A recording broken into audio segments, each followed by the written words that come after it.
vamos lá. Primeiro, falar um pouquinho da espécie, né, do açaizeiro, né, a gente tem, na verdade, 3 espécies, e 2 delas, né, o Edulis e Precatória, que são com troncos únicos, né, diferente do Oleracea, né, que forma essas touceiras, né, o Edulis é da Mata Atlântica e o Precatória ocorre mais na Amazônia Ocidental, né, principalmente no Amazonas, no Acre, e esse Oleracea realmente é a principal espécie, né, ocorre em toda a Amazônia, não só na Amazônia brasileira, mas em vários outros países, como nas Guianas, na Guiana Francesa, e tem essa grande vantagem de formar realmente torceiras com vários estipes, né, ou vários caulos, né, que isso também aumenta, né, o potencial produtivo. Né.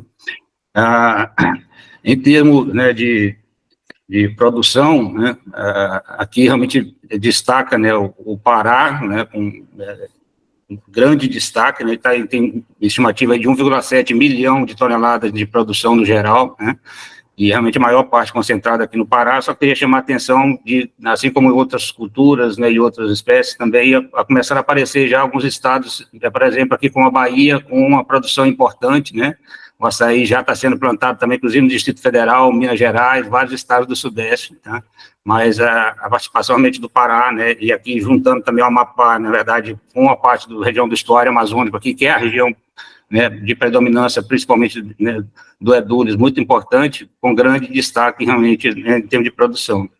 E aí o grande produto, que realmente é o fruto, né, que a produção da polpa aí, com, né, todas as suas propriedades, que eu já vou mostrar para frente, só abrindo um pouco aqui essa questão da produção, do rendimento, né, do teor de polpa do açaí, que é uma coisa interessante, né, porque é o principal produto, realmente, da espécie, né, e a gente vê que isso pode variar bastante a questão do teor de polpa, né, então, por exemplo, o fruto, né, ele, a maior parte é caroço, né, a polpa é a menor parte, a gente tem trabalhos que falam, por exemplo, de 17% de polpa, né, a gente fez um levantamento aqui que essa polpa, o teor de polpa, inclusive, depende do período, por exemplo, de safra, né, que é um problema aí da questão da sazonalidade, que é comum a praticamente todos esses produtos, né, da sua biodiversidade, então a gente tem que tratar isso realmente, inclusive em relação às próprias máquinas e equipamentos, né. Então, por exemplo, no período da entre-safra, que é o período de menor produção, o teor de polpa foi de 15%, enquanto na safra chegou a 27%, né? Então, vejam que é uma variação bastante significativa, né? Além dessa questão também da safra entre-safra, esse teor de polpa, também o rendimento, depende também do tamanho do açaí, do fruto, né? Então, por exemplo, os produtores, né? Eles preferem, às vezes, vender o açaí, que chama de açu, né, ou o pepecão, que é praticamente o dobro do tamanho aqui do chumbinho, que vocês podem ver, né, porque é mais fácil encher uma rasa, uma lata, né, encher o saco, né, mas, por exemplo, os batedeiras de açaí preferem o chumbinho, né, que mesmo tendo um fruto menor, o rendimento de polpa dele é maior, né, e tudo isso, logicamente, influencia na própria comercialização, né, na produção. Então, é muito importante a gente estar atento a tudo isso. E lembrando que no caroço, né, a gente tem também a questão do óleo, assim como tem o óleo também na polpa do açaí, que é um produto novo agora que está surgindo também com bastante valor agregado, né, que é o óleo do açaí.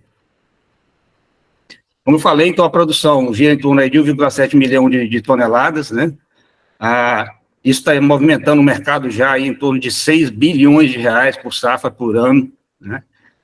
Chamar a atenção, na verdade, em relação aos números, como foi bem lembrado pelo Rafael, na verdade, esses números, né, não só do açaí, mas de todas as cadeias dos produtos da sua biodiversidade, são números ainda bastante, que a gente não tem muita segurança, né, porque são estimativas, né, muito variadas, então, assim, a gente tem sempre que olhar esses números com cautela e seria uma grande contribuição do próprio governo se a gente conseguisse organizar realmente um sistema de informação com todos esses números juntos num único local, aí, uma única plataforma, né, que pudesse ter maior confiabilidade em termos dessas informações que são tão essenciais para qualquer investimento que se vai fazer, né, nas cadeias produtivas, né. Agora, perceba, quando a gente fala, nesse aqui é o valor da produção, né, de 6 bilhões, mas aquilo que foi comentado pela própria Ana, na hora que a gente vê, por exemplo, isso ao longo de toda a cadeia, né, em torno de vendas na própria região, isso gera em torno de 1,2 bilhão, né, enquanto em vendas, por exemplo, na indústria no mundo, isso chega a 15 bilhões, né? E, logicamente, o que vai para o mundo é a menor parte da produção. Então, perceba, dando o exemplo aqui do Pará, né? 2% da produção que vai para o mercado internacional gera 15 bilhões, né? Enquanto praticamente metade da produção que fica no Pará, mais de 50%, na verdade, vai gerar somente 1,2 bilhão. Então, essa questão da partição do benefício ao longo da cadeia produtiva, a gente precisa realmente discutir isso e procurar ter uma melhor repartição desses benefícios ao longo de toda a cadeia, né? Aqui são os principais municípios produtores, né? No estado do Pará, percebam que eles estão agregados aqui próximo de Belém, que é um grande mercado, né, local aqui, e isso foi decisivo para tornar esses municípios maiores produtores, sendo o Garapé-Miri aqui com grande destaque, Cametá está em segundo lugar, Bateluba terceiro, né, girando então em torno aí da cidade de Belém. Lembrar que não é, né, quando a gente fala de bioeconomia, né, não é só dinheiro, né, não é só a riqueza é muito maior do que somente o dinheiro, e o caso do açaí é um exemplo, né, muito bom, muito típico para a gente poder discutir isso, porque ele é um produto que, mesmo gerando já, sendo considerado esse ouro negro, esse ouro roxo, né, da Amazônia, com já mais de 6 bilhões aí, movimentando por safra por ano, ele historicamente sempre foi usado por essas populações, principalmente as populações ribeirinhas, né, indígenas, como alimento, né? Então ele é um produto que, na verdade, que garante a segurança alimentar de mais de 3 milhões de pessoas aqui só na Amazônia Oriental, né? Então, quando a gente fala de bioeconomia, a gente tem sempre que buscar essa bioeconomia, inclusive, e considerar também essa questão do autoconsumo, né, da importância desses produtos na alimentação dessas famílias, né? Lembrando que, na verdade, não é só segurança alimentar, mas é muito mais que isso, é soberania alimentar, né? Alimento produzido no próprio local, sem depender de estar comprando fora, né? Então, uma análise que a gente fez, por exemplo, na Ilha da Cinza, a gente viu que só 6% lá das famílias têm uma insegurança alimentar grave, ou severa, né? Mais de 65% aqui das famílias com segurança alimentar, e isso, logicamente, se deve ao açaí, né? E aqui, né, como se diz, o prato típico, né, do açaí com peixe, com o camarão, que realmente garante essa soberania alimentar, né? Tem, na média, chega em torno aí de 25% a 30% da produção total vai para o autoconsumo. Aqui na comunidade, por exemplo, na Ilha do Maracujá, chegou a 39%. Tem família que consome mais do que vende, tá? Isso a gente vê bem aqui na questão desses gráficos, por exemplo, na hora de comparar a safra entre safra, né? Aqui para o autoconsumo praticamente não tem diferença, enquanto que na época na questão da venda, né, na entre safra despenca a venda, né? E mesma coisa quando a gente analisa o consumo aqui em relação à venda, mesmo, né, aumentando ou diminuindo a venda, o consumo ele é praticamente constante. Quer dizer, isso mostra o que para a gente, né? As famílias deixam de vender o açaí quando falta para poder garantir o açaí do bebe. Então, realmente, é a soberania alimentar dessas famílias e chega períodos, às vezes, de entre safra, por exemplo, como a produção cai muito, como falei, eles deixam de vender para poder garantir, então, a soberania alimentar, né? E aqui eu só um exemplo da variação da safra entre safra, né? Lá na Ilha da Cinza, a gente tem um período de safra aí começando a entrar na safra agora, né? Junho, julho, aí agosto, provavelmente o pico de safra, mas esse é um problema também comum a todos esses produtos que a gente tem que estar sempre atento, né, que é como a gente vai tratar isso para uma indústria, né, se a gente fala na questão industrial, que precisa realmente de ter uma regularidade na produção, né. Essas são as cadeias produtivas, né, do açaí. Aqui uma cadeia do lado direito, a cadeia teórica, na verdade, completa, com todos os possíveis atores e elos aí, interações entre eles, né, e mercados diferentes aí, desde mercado internacional, local, né, nacional. Aqui é uma cadeia real, daqui lá da Ilha da Cinza, que a gente fez esse trabalho na tese do Eric, e eu só queria chamar a atenção que, na realidade, quase todas essas cadeias são cadeias incompletas, né, ainda dependente, então, dos intermediários, de chamar a atenção para esse intermediário 2 aqui, que é quem compra do intermediário 1, que traz lá dos extrativistas, das comunidades, e vai levar, né, para as batedeiras aqui, muitas vezes. Só aqui em Macapá e Santana tem uma estimativa de em torno de 5 mil batedeiras, só em Belém, aí em torno de 10 mil batedeiras, né? Então tem um consumo local muito forte, e esse intermediário 2 aqui, muitas vezes só para pegar aqui na beira do rio, na pedra, que a gente chama, né, e levar para a batedeira, às vezes ele ganha muito mais do que, né, os próprios produtores ou o intermediário 1, né? Então, quer dizer, como é que a gente vai tratar isso, né, nessa nossa discussão, nesse nosso projeto, nesse trabalho, né, buscando, de novo, uma melhor repartição de benefícios aí ao longo, né, da cadeia produtiva, né? Envolvimento de mais de 300 mil pessoas nessa cadeia de valor do açaí, né, mais de 150 mil famílias, 391 municípios hoje, né, e 3 estados brasileiros já têm, né, presença relevante aí da produção do açaí. Como eu falei, mais de 10 mil batedeiras, provavelmente, em Belém, né, e mais de 200 empreendimentos comunitários aí na agricultura familiar, atuando diretamente, né, com açaí na região da Amazônia. Em termos de produtos, a gente tem uma gama, né, uma variedade de produtos muito grande, né, desde o palmito, que é muito importante também na questão do próprio manejo do açaí, né, para a gente aproveitar as estípes que são cortadas no manejo. e toda a indústria aí de fitocosméticos, né, principalmente fitoterápicos, né, mas realmente o grande destaque é a indústria, né, da alimentação, né, juntando, na verdade, a alimentação, né, saúde e bem-estar, porque é isso, na verdade, não é só encher a barriga quando a gente toma açaí, né, acabei de tomar minha tigelinha agora na hora do almoço aqui, né, com aquele açaí junto com o peixe frito aqui, o peixe assado, que realmente é, né, com a farinha, que é a tradição dessas famílias, né, e quando você entra na indústria do alimento, você ganha uma escala aqui, a indústria, por exemplo, dos fitocosméticos e fisioterápicos não tem, né, enquanto aqui num fitocosmético desse vai entrar algumas gramas de açaí, né, aqui, quem toma menos, toma meio litro em cada refeição, né, e é no almoço e na janta, senão tem gente que não come se não tiver, tá? Então, essa indústria da alimentação realmente faz com que tenha uma escala que hoje fez com que o açaí, né, virasse esse ouro negro, ouro roxo aí da Amazônia, como tanto falou, por estar dentro, né, dessa indústria da alimentação, assim como a própria castanha e vários outros produtos, né? Aquele valor da bioeconomia que a gente viu, né, em torno de 12 bilhões, que é isso, considerando 13 produtos que têm alguma informação, mas a gente tem mais de 250 produtos, né, na nossa biodiversidade amazônica. Então, percebo realmente que o potencial é muito grande, né? E o açaí é realmente bem característico em termos dessas variedades de produtos. E como foi falado também, chamou a atenção, né, a importância de pensar na questão da reutilização de resíduos, né, na economia circular, né, que nessa nova economia hoje realmente não tem espaço mais, né, se não for tratar a questão da sustentabilidade, a questão dos resíduos, a gente sabe que é essencial nisso, e aí você consegue transformar um problema em solução que agrega muito valor também nisso. Então, o próprio caroço do açaí tem muitas diversas possibilidades de uso, só queria chamar a atenção aqui para essa possibilidade, né, do uso energético, né?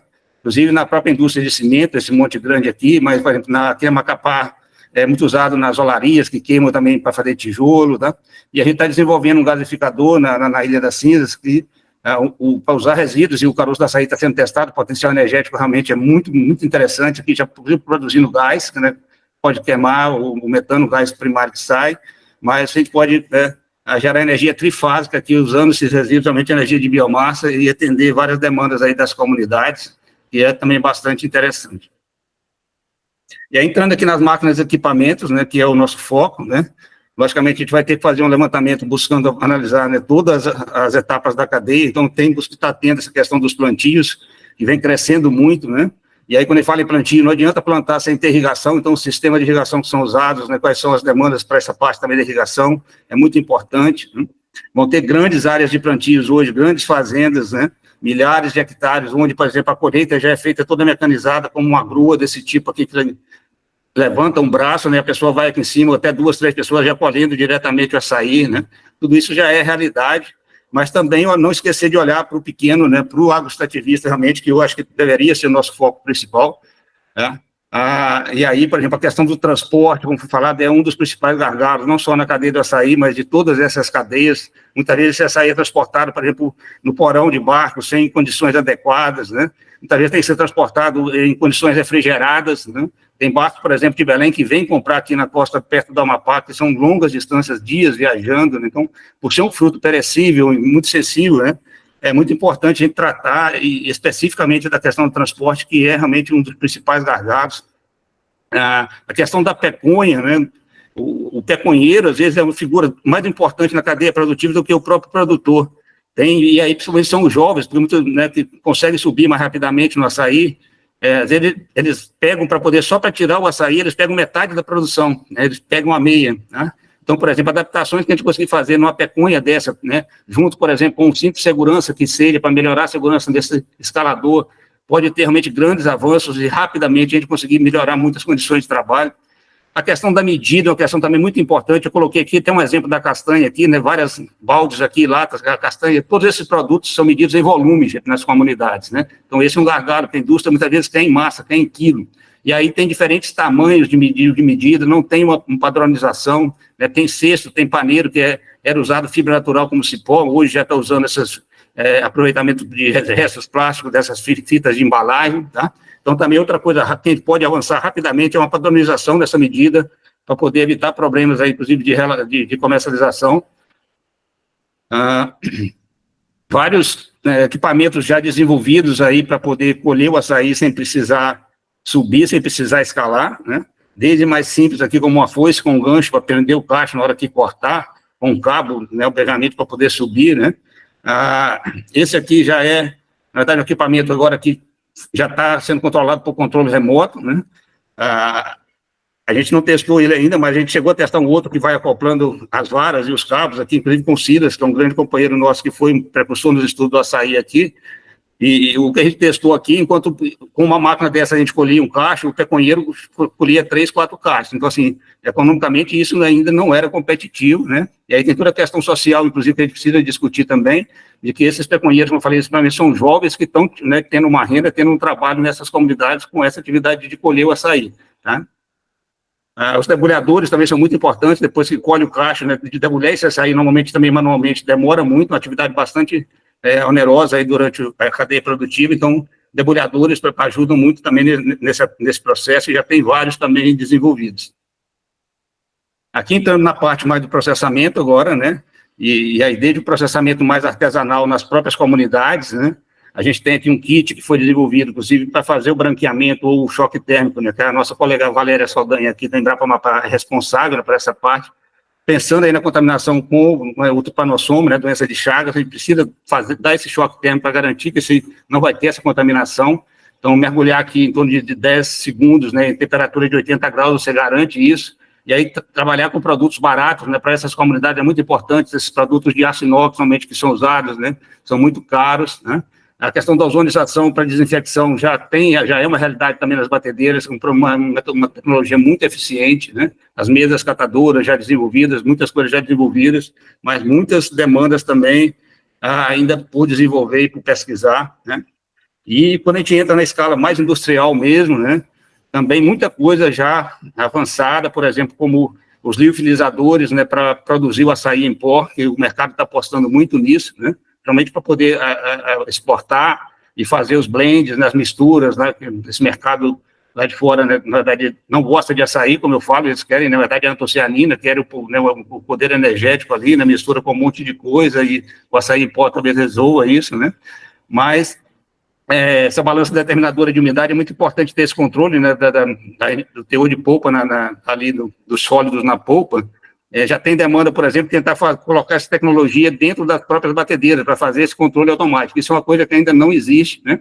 A gente vê o nível que a gente está falando de desenvolvimento tecnológico, mas, aqui o último slide só para fechar, né, sem esquecer que, como eu falei, assim, quando a gente investir na questão da industrialização, é lógico, é importante, é fundamental, ninguém vai abrir mão disso, mas isso precisa ser feito junto com uma discussão, né, de ter uma melhor repartição de benefícios ao longo da cadeia, né?